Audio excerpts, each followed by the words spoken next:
a remote corner of our earth stands the little kingdom of Siam, one of the last of the world's absolute monarchies, where 10 million people live their lives in partial seclusion from the outside world. En route to Bangkok, the chief city of this ancient country, we pass a Chinese junk, which reminds us that most of the early settlers in Siam came from Mongolia, a province in China. After sailing up the Gulf of Siam, we arrive at a little peninsular port where a train is waiting to take us to Bangkok, about 35 miles inland. Before departing, we obtain our first gami as permitted, but when it occurs, the first wife is always acknowledged the head of the household. Incidentally, Siamese mothers never kiss their children, nor do husbands kiss their wives. Instead, they rub faces together. This little banquet is interrupted by the warning whistle from our train, and now we are en route to Bangkok. Except for a few railway lines, all travel in Siam is by water. The level of the land is so low, and the soil is so soft. Experiences of the courageous engineers who conquered this tropical jungle with the first railway in Siam.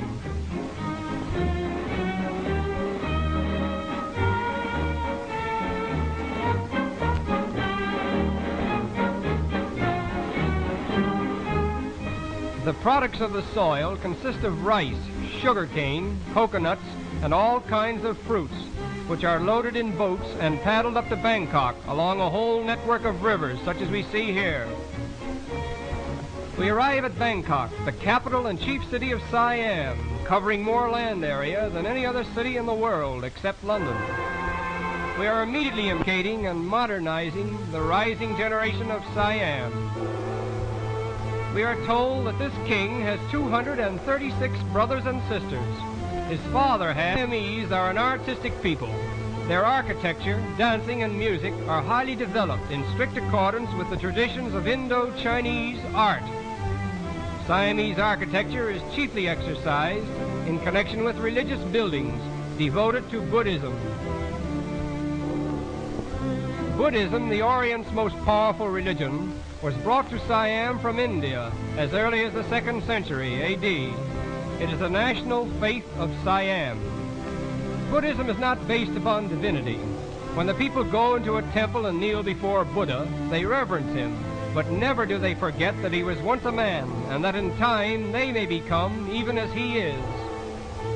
The women of Siam appear to be the most constant followers of this religion. They spend much of their time in and around the temples with their children, instilling them with the Buddhist faith.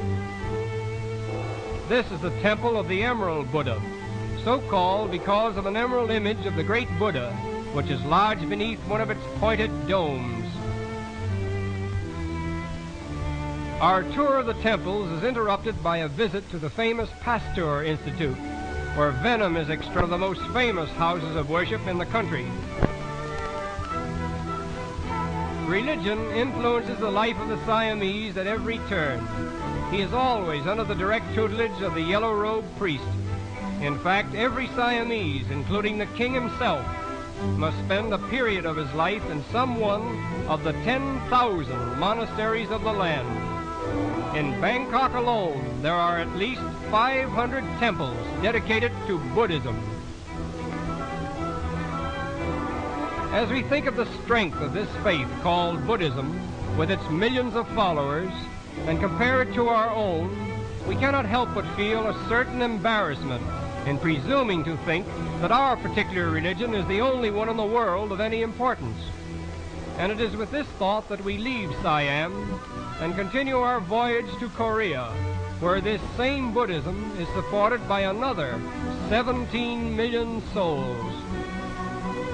We arrive at the port of Seoul, the chief city, where the unofficial reception committee is composed of a rather curious gathering, all as anxious to see us as we are to see them. The white-robed gentleman with the funny hat is the main attraction. This fellow is a typical example of the native Korean.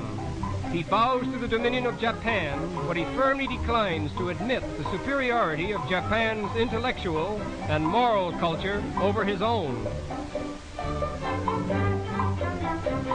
Japanese Empire.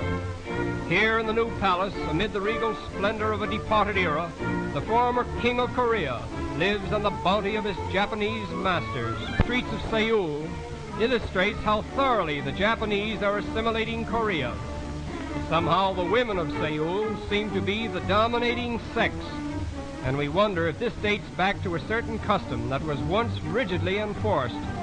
Every evening at exactly 9 o'clock, a curfew bell was rung as a warning for all men to hurry home and remain indoors so that the women could enjoy the freedom of the streets.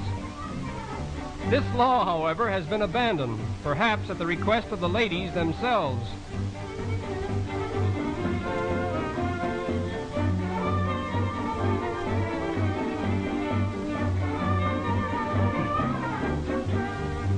The children of Korea are particularly interesting. Almost from the time they are able to walk, they are obliged to care for their little brothers and sisters.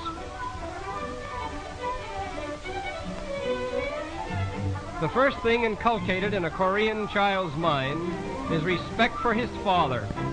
In fact, the 4 dreadful things which a boy fears most are earthquake, wind, fire, and father.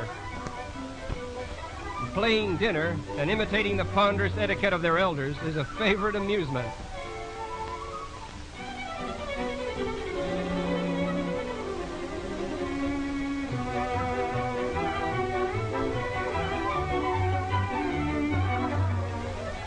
This little tot was most reluctant about permitting us to photograph the baby on her back.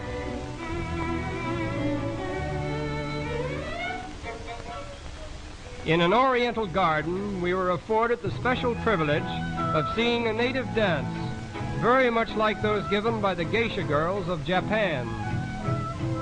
This is called the drum dance.